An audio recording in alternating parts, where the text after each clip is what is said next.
take off your shades, it helps see through the smoke, cause the wicked hide behind the cloak. And if you stay in the mist, you gon' be soaked. So listen up, cause this hair of the dog, what's real, what ain't? Is this the fog, the smog? Cause there's a difference when you breathe it in. So don't let the corporate media take you for a spin. This that morning show, they put you in the know. So I hope that you ready, cause all we do is go, go, go. Yeah, come get your info, you gon' be like, whoa. Hair of the dog, we bout that, ayy. We in the zone, we out here, yeah. Speeding the facts.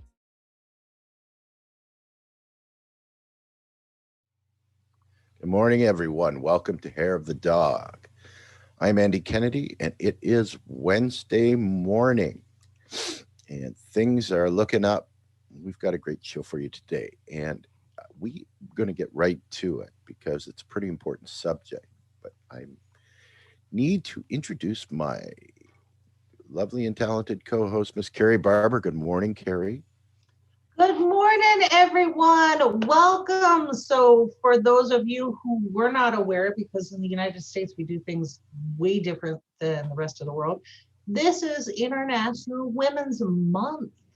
In the US, they tried to make it just a week and then just a day, but no, it's a month. So sawadi, shalom, buenos dias, all of those things. Welcome to International Women's Month. So what we're going to do throughout this month is celebrate women all around the world who are doing some really badass stuff.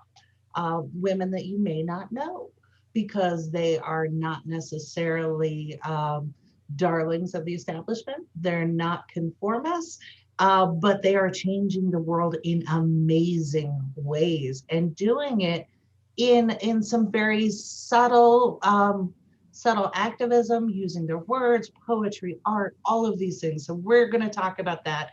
And if you have a suggestion, feel free to send us a message and we'll delve into who this person is that you want to nominate for a wider audience, and we will help boost them through our network. So having said that, as always, we are live and interactive. If you disagree with something we say, if you agree with it, if you want to jump in and make a point, put it in, particularly our Facebook and our Twitter. We'll see those right away because Restream sometimes gives us a hiccup, but we want you to join this conversation. So this is an amazing show about an amazing individual. So we want to tie this into a whole lot of things because I know there's so much going wrong in our world, either, you know, your neighborhood, your state, our country, everything. It's just so overwhelming. And it feels like sometimes when you try to do something good, you get so much pushback or so many people just don't seem to care. So what do you do about that? And that's what we want to talk about today. And we want to use this amazing example of a wonderful, I have so much respect for everything that she has done despite the obstacles. Now we get pushed back on a smaller level, and I don't want to downplay what people go through when they try to change things. But this woman, her story is just absolutely phenomenal. So I'm gonna let her tell it in her words, and if we're lucky, if the stars align just right, she may actually get an opportunity to join us this morning. So I'm hopeful, but we'll see. Until then, we're going to talk about her. So this is Huwaida Arraf. I'm not sure I'm pronouncing her last name properly, but it's funny to me. She's an American of Palestinian heritage, but I know this name from Pakistan. It's an Urdu name, so I was tickled by that. But Andy, let's cue up her talk, and I want people to understand that she gave this TED talk after a horrific event occurred, a series of horrific events occurred. So this to me speaks to what do you do when you're at your lowest point as a human being, as an activist, and you're ready to give up. And this is where her words are just so powerful. So Andy, you want to go ahead and cue that one up, please?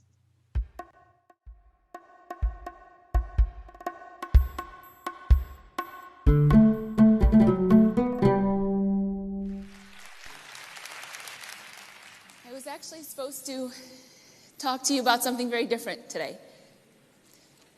But things changed yesterday, and I was actually going to withdraw from TEDx, but decided not to. I was going to talk to you a little bit about my experience and what I believe we as Palestinians need to be doing to strengthen the international solidarity movement with our freedom struggle. See, even though I was born and raised in the United States, I was in the occupied territories when the Second Intifada broke out. And I took to the streets with you to protest Israeli policies. And I saw how Israeli soldiers came at unarmed demonstrators with lethal force, so that within the first month of the Intifada, 141 Palestinians had been killed. Over 60% of them from bullet wounds to the chest and head area. Nobody was holding Israel accountable. And on top of that, the mainstream media was blaming us, the Palestinians, for the violence.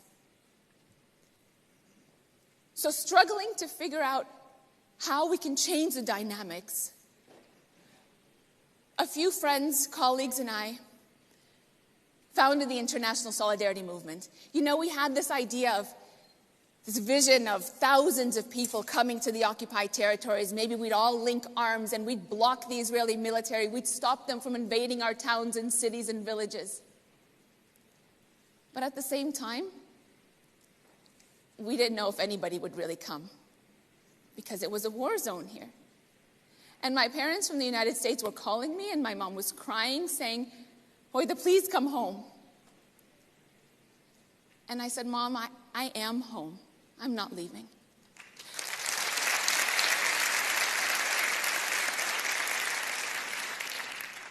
But that was me. I'm a Palestinian. I have a responsibility to my people's freedom struggle. Would other people that aren't Palestinians come? Take of their time and energy and literally put their lives on the line to come stand with us? We didn't know if it would work, but we tried, and we put out emails and we told people to come. Well, our thousands didn't come. Not even hundreds came. But our first campaign, 50 people came. And we marched and we dismantled roadblocks. We protested checkpoints and home demolitions. And those 50 people went home and told other people, and they wanted to come. And so more people came. And then those people went home and they told other people. They created alternative sources of media. And they started lobbying. And they engaged in boycott and divestment and sanctions. And now, 10 years later, 10 years later, over 7,000 people from over 30 different countries have come to Palestine to stand with us in our freedom struggle. And they go home and they lobby and they're working to change policies. And together we will make a difference. Okay, welcome back. Really hoping that our guest can make it on today. Of course, we have a few issues, including time zone, because our guest is on the West Coast. So it's quite a bit earlier for her than it is for the rest of us. But certainly I'd love to pick her brain about her situation and all of this stuff, right? And I just want to clarify as well what Carrie was talking about earlier. And we're not trying to make a comparison to the current situation in the U.S. and with what's happening and what our guest situation is. They're just different, right? It's apples and oranges. People have their own things that they're fighting against in different parts of the world, and they are just different. And that doesn't justify or take away from anybody else's position. And I think that's an important distinction to make. And hopefully if our guest comes up, can join us, and we could talk about that further as well. But so anyways, Carrie, so what did you think of that video? Well, I just loved it. And yeah, Andy, you're absolutely right.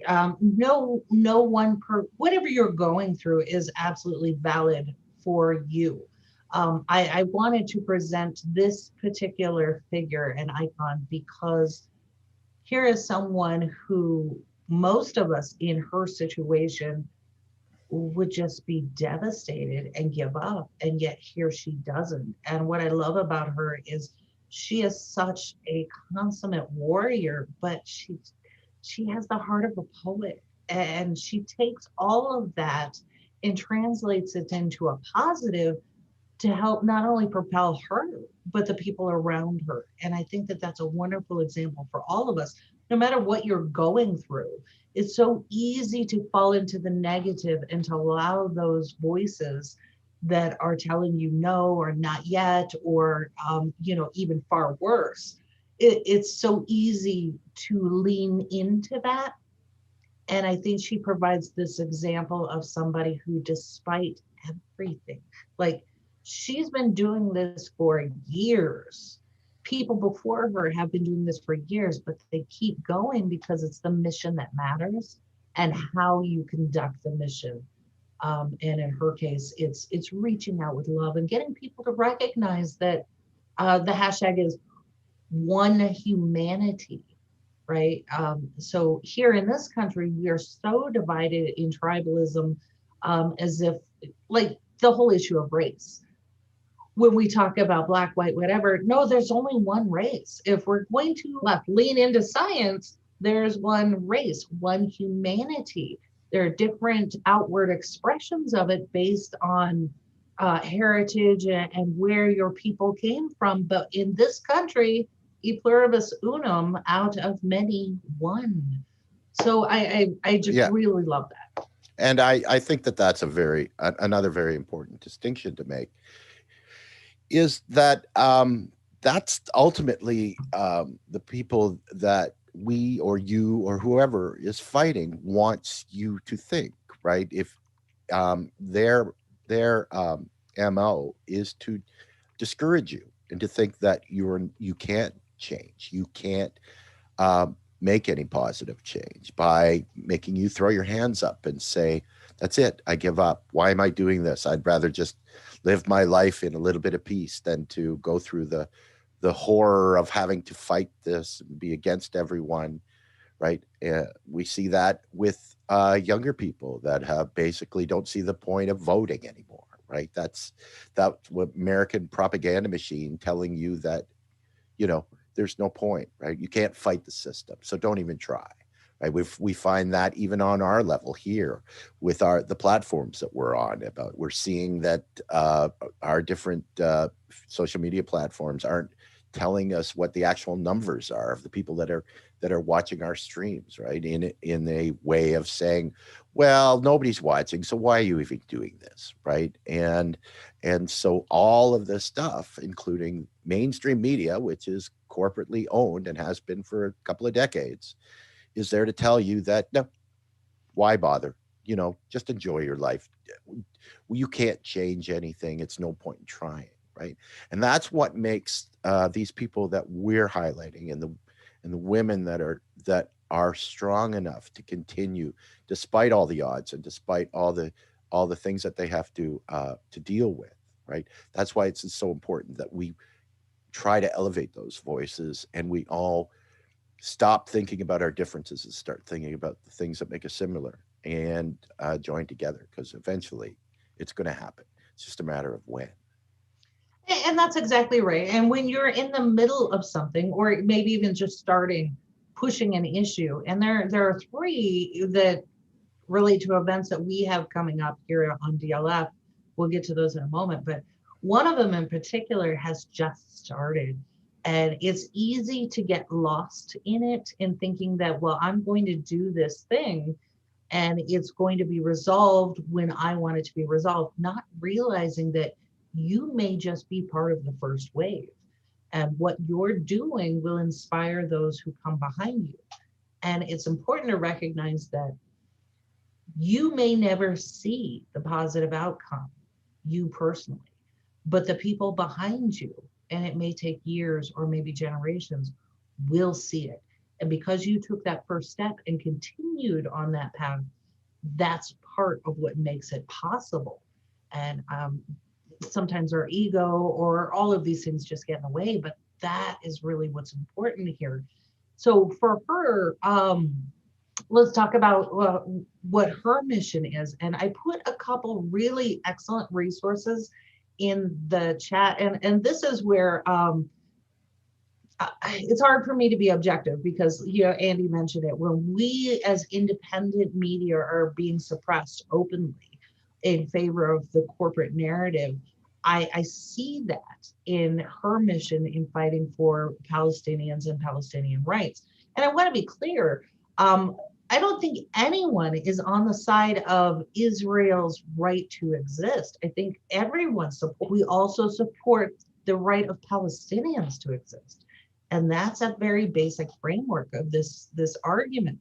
And Andy, you and I are old enough to remember, you remember South Africa, the apartheid, and how the world came together, not necessarily governments, it was people came together, and there were Oh, yes. rock concerts and all of that sort of thing. And we don't recognize the Palestinian issue as apartheid, and we need to. We need to. So that's what I want to talk about today, because when we talk about International Women's Month, don't we mean all women? Aren't Palestinian women people too? So this Right. is And that's a lot of this, and understanding what the pushback is about messaging, right? That we have to deal with.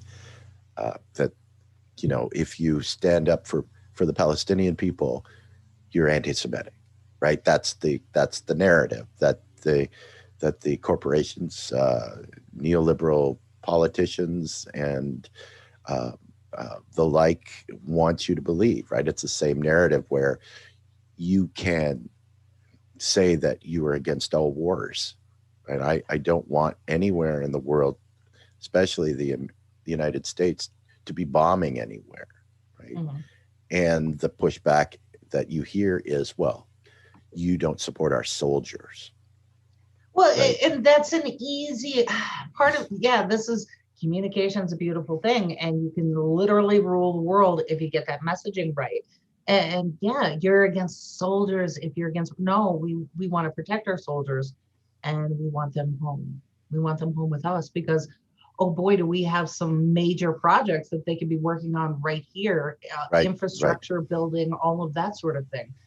Yes, and then that's especially a good example to show, because the American soldiers is held high on a pedestal, right, for all to see, until they get home and they're no longer needed, and then they're forgotten about. Or just down the street, I think I mentioned it before, when we drove by base housing, I didn't realize it was base housing. I thought it was, well, okay, this is the poor area of the city. And then I saw the fence and the sign. I was like, oh my God, we're asking these people to bring their families and live here? This is unconscionable. So all of these things go into it. And you're right. It's you get that messaging right, and that's exactly what's going to carry the day, unless the rest of us learn to recognize it. So in the Palestinian question, this is where it becomes so important, because number one, here in the US, I can't speak for Canada, but in the US, we don't get international news. When we had Eddie on from Edinburgh, we had that conversation. We had no idea what's really going on in Scotland or the UK or whatever. And Right. Palestine is even worse in what kind of information comes out. So this is why the work of the activists is so critical, so that we can get that. It's not nearly as bad in Canada as it is in the US. There's a lot more international news in the Canadian media than there is in the American media. Mhm. Right. So there were two groups that she recommended, and you'll see it on her Twitter and everything else.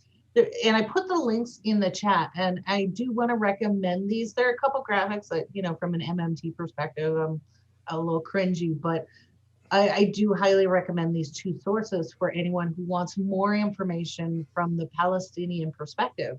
One is PAL Solidarity, PAL solidarity.org. And the other, and this one, I love the graphics, and the videos are so beautiful. It's Visualizing Palestine, So I put both of those links in the chat. And two of the graphics that we have this morning actually come from visualizing Palestine. So Andy, you want to put one up? You pick one and you let me know which one you did, and we'll talk to you. Well, we're going to look at the Gaza health access under Israeli siege. Okay, so now this graphic is dated a little bit. This is pre-pandemic.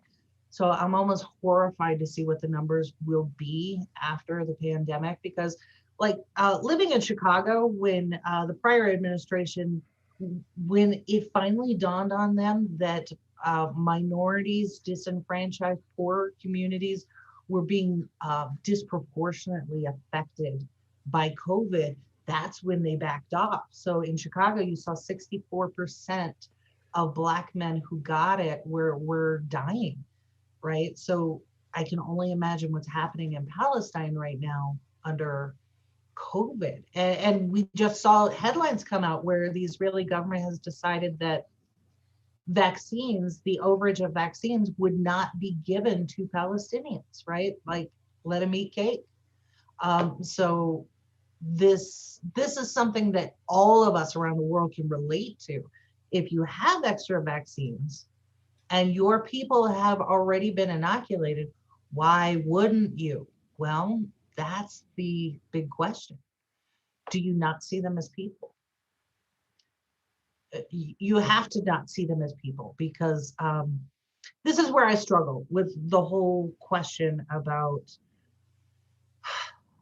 Palestine, the dual state question, because I come from a family line and heritage who came to this country to escape genocide, right? So for people who still aren't familiar with what happened in Ireland, the potato famine, there was no potato famine in Northern Ireland. There was no potato famine in Scotland. There was no potato famine in the UK. And oh, by the way, in Ireland, they were exporting potatoes. So it was a planned, conscious decision to eradicate a people from a land. It was no accident. So coming from that, and I look at what's going on in Palestine, it's just unconscionable to me that a people who went through the Holocaust, and we remember that, would now be part and parcel to what's going on right next door. And I have to believe, for humanity's sake, that maybe they don't know. Maybe it's like the people in Germany who just, it was so horrific they had to tune it out, or they just are not aware. And this is where media messaging comes in, right? They will, if you allow it, corporate media will lull you right back to sleep and tell you what you want to hear. And this is what I have to believe, because I believe that the Israeli people are better than this. And dear God, please don't prove me wrong. So in this health piece, for those people who don't understand, we'll get into this just a little bit. And I'm not going to pretend that I am an expert on it. I'm not. I'm still learning like everyone else. But in order to move between your imprisoned area, and I'm using that word deliberately because they are locked down, they cannot move freely, and they have to go through the same kind of checkpoints. If you've ever visited somebody in prison, you will recognize what it looks like when you go to one of these areas in the Palestinian, in Gaza. So you need to get a permit to leave this area to seek medical attention. And what this graphic shows is every year it's been ratcheted up to be worse and worse and worse. So again, this is pre-COVID. Right, and I think a question that we have to ask ourselves about this is, why is this even possible? Like the things that Palestinian activists are talking about, why do they say those things? And I think that you have to realize that the Palestinian people basically have no voice, right? They can't in any way, tell the world what's happening, because they're completely stifled, right? Mm-hmm. And when it comes down to it, when you look at the reasons why, it's a a marriage of political power that basically in a quid pro quo between countries that have agreed to control this narrative and keep it going, right? Mhm. And so things don't change. Right. And I remember several years ago, the whole question about the white helmets, and these are first responders. They were being shot at, which is a violation of international treaty. And the narrative that came out from state media was that no, these are not first responders; these are actual protesters, and um, they presented a risk to our soldiers. And to me, that echoed exactly what we were hearing from Standing Rock, where the indigenous people and allies and water protectors were being harmed irrevocably by corporate and police entities, and also saying that they posed a risk. So it's that same message over and over and over again. And, you know, the pushback that I always hear is, well, what about Hamas, Hamas, Hamas? And I'm like, we just elected our Hamas. And something like that comes out of desperation from a people, right? If you don't recognize the previous administration as a knee-jerk desperation reaction of a people who is being oppressed, marginalized, and dying at an alarming rate, that was our Hamas. So for better or for worse, people have a right to live and they have a right to defend themselves. But in this case, and this is where this next graphic is really going to be very telling. This next case, it's David versus Goliath, and David is losing, right? So this is where it's we need to recognize what's happening and absolutely call it what it is. It's an apartheid system where an entire people is being exterminated on a plan, a timeline and a plan, right? So, Andy, let's go to the next graphic. And I think that this will help explain it a little bit. And there are better graphics out there, like videos that'll show you during when there was an intifada and land was seized by Israel. So you had, the original 1948 agreement with land and borders, and then various skirmishes where the Israeli army took over more of that land. And then you see the timeline, this plan of Israel taking over all of the land. So the end goal is all of these settlements with Palestinian people being completely taken over by Israel, and there are no Palestinians in this area whatsoever. That's the goal. Let's recognize that. And so what this graphic shows, especially from an American perspective, this is literally a prison. So with this graphic, the lighter gray areas is where Palestinian families live, and they are completely surrounded by Israel. So here in the United States, we have something that we call a duty of care, right? And that is if you are in prison, if you're in the hospital, if you're in a nursing home, if you're in a state-run facility, they have a duty to care for you because they have put you in those confines. So take that idea and apply it to this, what is quite literally a prison. And Israel is doing just the opposite, right? We hear stories about the water being contaminated and Israeli troops going through and spraying chemicals to make people sick. And all of this is coming out and has been proven time and time again by international rights groups. But yet still we do nothing. And so then I want to call back to the statement that she made in her TED Talk. She's been through all of this. All of these people have been through all of this, and it feels like the world is against you. What do you do?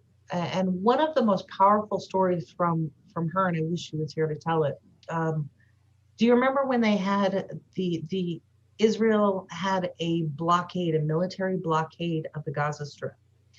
And the people there in Gaza, the Palestinians, were begging for aid, food, water, medical supplies, and things like this. And so there was an organized flotilla.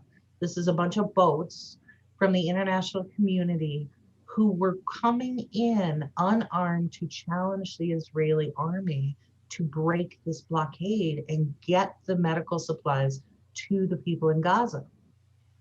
She was on that boat. There was a boat, a larger boat supplied by Turkey, and there were 600 unarmed people on this boat. And what I didn't know at the time, but have since learned, is standing next to her were elected members of the European Parliament and elected members of the Arab parliaments of their respective countries. So here, if you're just a little activist, and standing next to you are people who have positions of power and influence, and now you have some international credence and people who actually care, that feels great. And then what happened? Around 8 p.m., special elite Israeli forces boarded the boat. They came down from helicopters, they came by ship, and when they got on the boat, they fired live ammunition on these unarmed people, and 16 died. They were shot. And the narrative that came out after this was, well, they posed a threat to the soldiers because they had sticks. So what happened to her is she was arrested and she spent time in an Israeli prison. And that TED Talk that you heard was her after all of that. So here you have somebody who went through something horrific, something that I couldn't even imagine. And she still stood up and she still said, I believe in love and I believe in humanity and I believe this fight is worth it. Right. And there's also the point that when you're involved in a situation like that, where you are around people and people, your colleagues, the people that are on that ship with her died in that attack, and you survive, there's certainly a degree of guilt that hits any human psyche about I lived and my colleagues did not, right? And so after that horrific incident that she had gone through, and you saw that at the beginning, that, you know, the human response that anybody would think of was, I can't do this. I won't do this. But she said, no, I can't choose that. I can't make that decision because that's them winning. That's what they want. And that's why that is such a significant thing. Yeah, absolutely. And so this, I think, is why she was selected for this, because she does such an amazing job. And she's human like everyone else. I'm sure that she has moments where it's probably not her best look. But this, I think, is such a powerful story. And I want to transition now into 3 events that we have coming up where it feels like it's a monumental effort and nobody cares. But here on this network, not only are we journalists and pundits and things like this, but we're also activists too.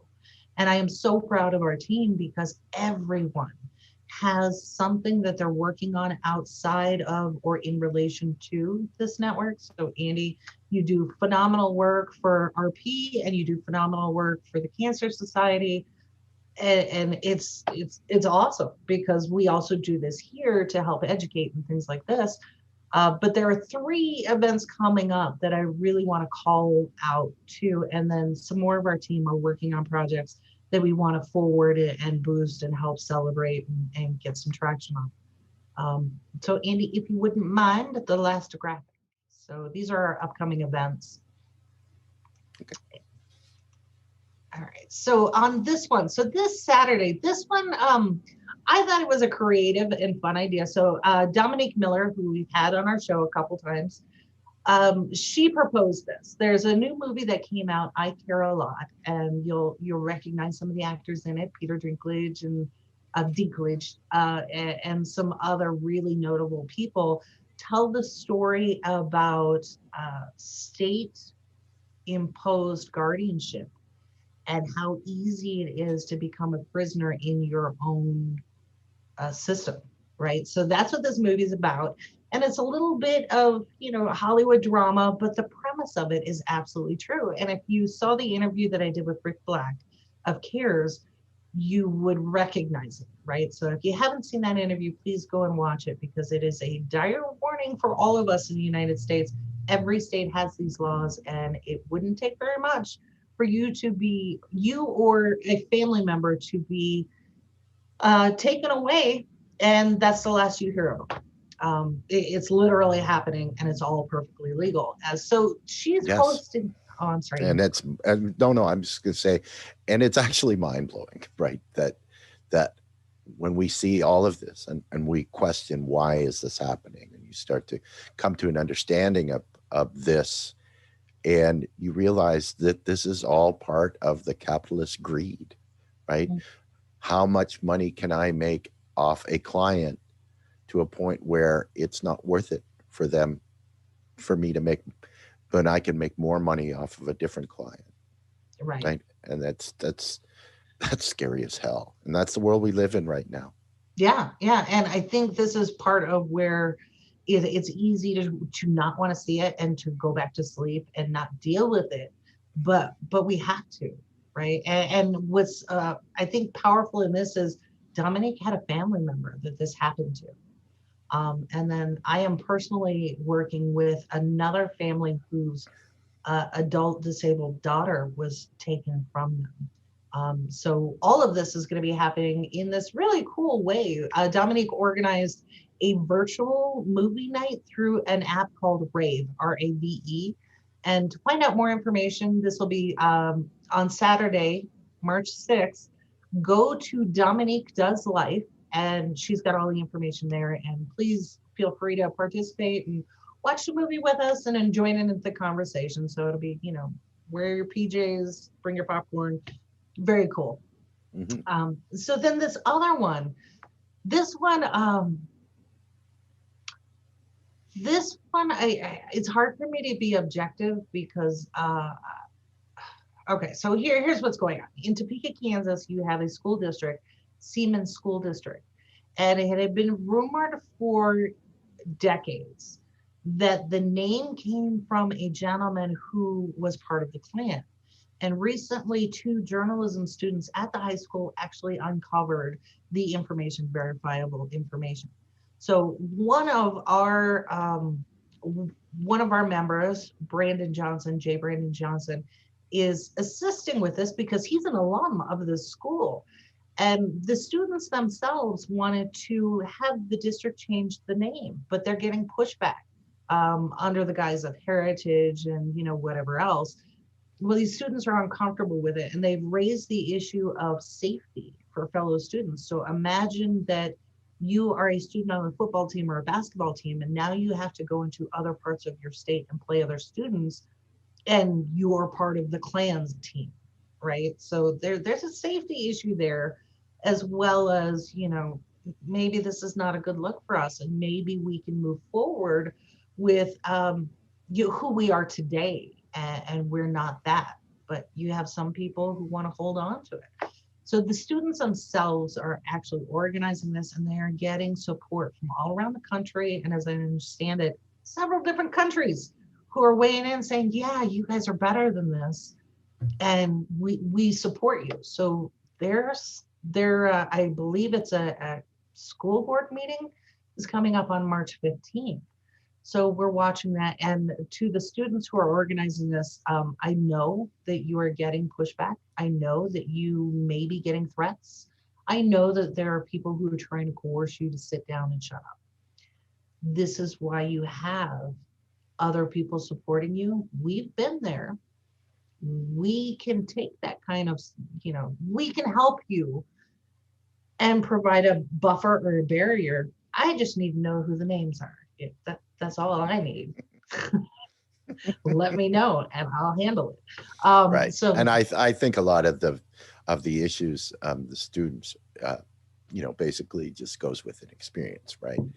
I think a lot of them thought that the scenario was going to play out in a certain way, and that a something like this, based on their own understanding of it, right, was low hanging fruit, quote unquote, right? That this was going to be an easy way to get change, and they're now coming to an understanding that that a lot of America was built on racism, and that's a scary thing to understand. And when you're someone in high school or wherever, whatever age it is, that's quite a wake up call. And at that point, that's what defines how you move forward with this, right? And I think that the students need to know that despite the pushback that is out there, there's an equal amount of push forward.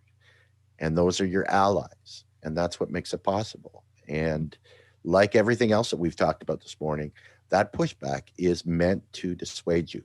And it's meant for you to throw up your hands and say, well, this is impossible, so why should I even try? And they'll have to come to that understanding on their own whenever they can. And I'm not going to criticize the students. I give them kudos for making the attempt so far, and if it works out, it works out. But kudos to them for doing what they're doing. And we're seeing people that are our next potential allies in the activism areas, and perhaps the people that'll shape positive policy for countries like the U.S. in the future. And that's a good sign. Absolutely, Andy, and you always say it so well. So I think it's like in the U.S., and I don't know how other countries do it, but we don't really have that rite of passage. And I feel like you're right that this kind of is that rite of passage where you are forced to let go of the childish things that we are raised with, where there's good versus evil and good always wins.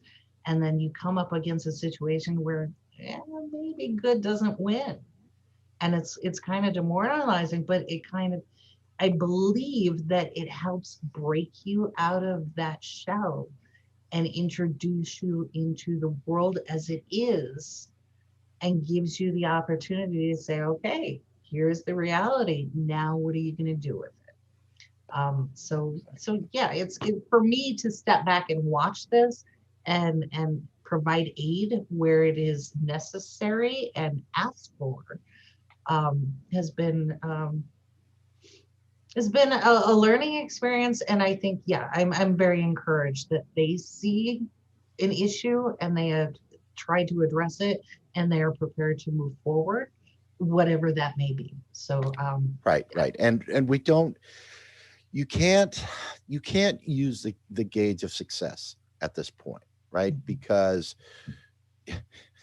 as you know, everybody on our side of the ledger is pretty much been basically unsuccessful in everything we've tried to do in the last little while, but we keep trying, right? And that's the key. And the students that, well, there's no point in doing it because it's not going to change anything. Well, it will eventually, and that's an important thing. And you can't tell these students to do it, right?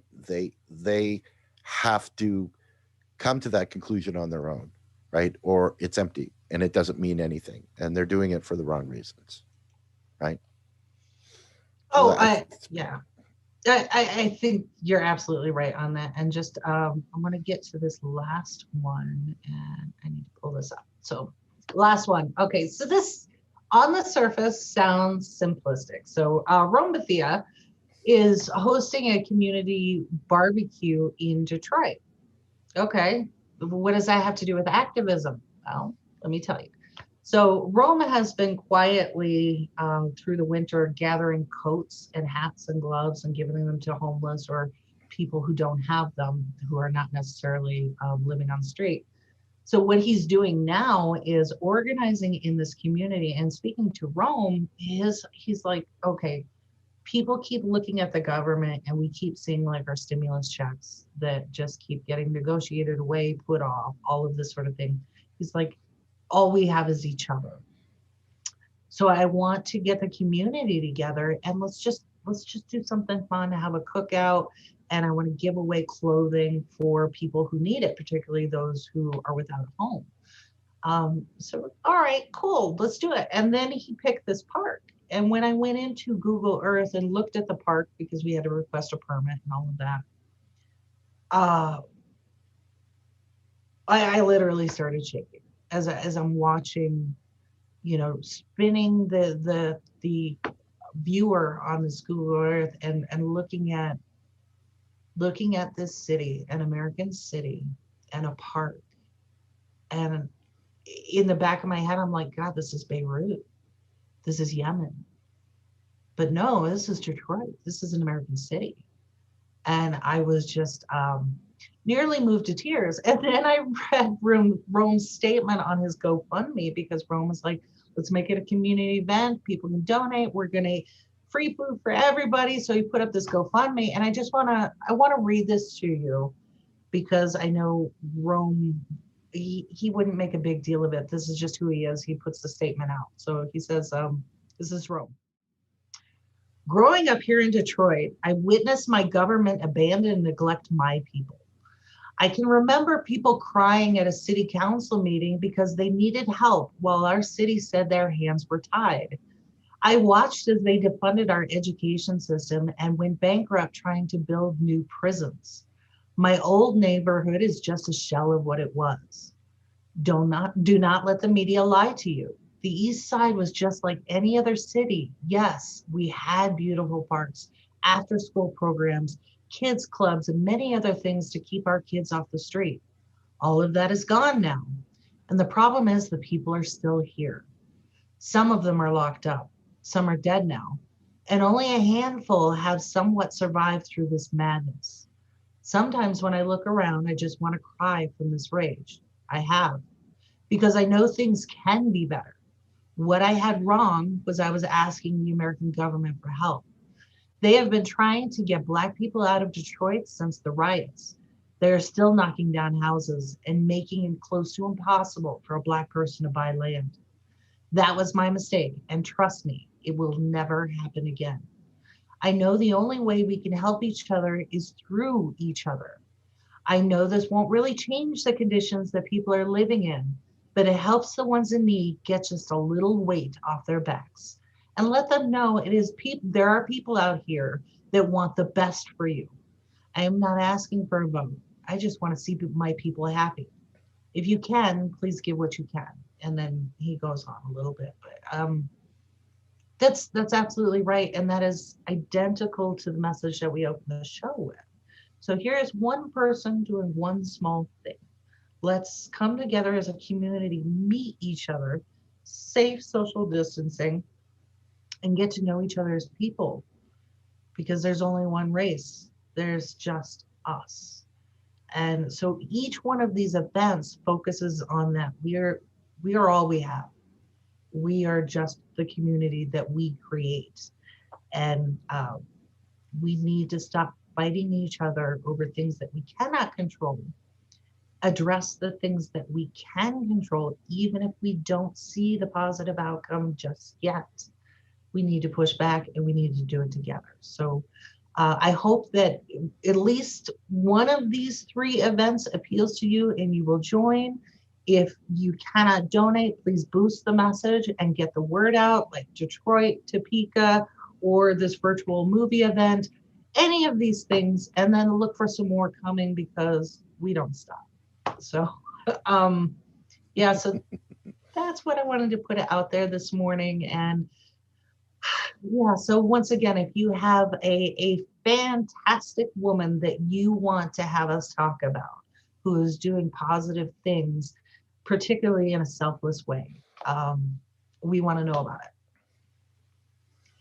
That's all I got. Absolutely. And one other quick thing I just wanted to mention with our macro and cheese, We have a special report coming out today in about an hour that highlights an effort in Austin, Texas, to try to get drinking water to the people that are living there. And the reason that happens is, and this is a group of people volunteering their time to try to get water to people who have no water, is because the government in Texas has decided that they don't want to do it, right? So something that should be a no-brainer to help people in your state is not being done. And that's why these volunteers, and the gentleman that we interviewed is Ramteen Farasat, and he is the commander of Austin Needs Water. And they have a GoFundMe, and they have Venmo account, and they are looking for donations, of course. They are working 16-hour days to try to get pallets of water out to people so that they can survive. And they really need our help. So we're just trying to, another noble effort on behalf of people, in the same vein of what Rome's doing, right? Because the government has abandoned the people in many cases, and it is just us. And to survive, we're going to have to do it. And that's very sad, but that's what we have to do, apparently. So we should post that on our social media and help people who want to give into that effort or boost it. And then just real quick, Huwaida is watching on Twitter. She said she woke up and she's not feeling well. So hi, and we love you. Please feel better. She also says, and I'm going to hold her to this when she feels better. She says she's not far from Detroit, and she's going to try and connect with Rome. So I will pass his phone number on to you and make sure that happens, because wow, that would be amazing. Absolutely amazing. So thank you very much. And Andy, thank you for sharing that information. Let's make sure we get that out across all of our network. Absolutely. This is the people we need to support, because they're trying to do the right thing. Mm-hmm. And I guess on that note, yes, we'll be back Friday. Being Wednesday, and you know my schedule, I really don't have anything to do, so I could talk all day.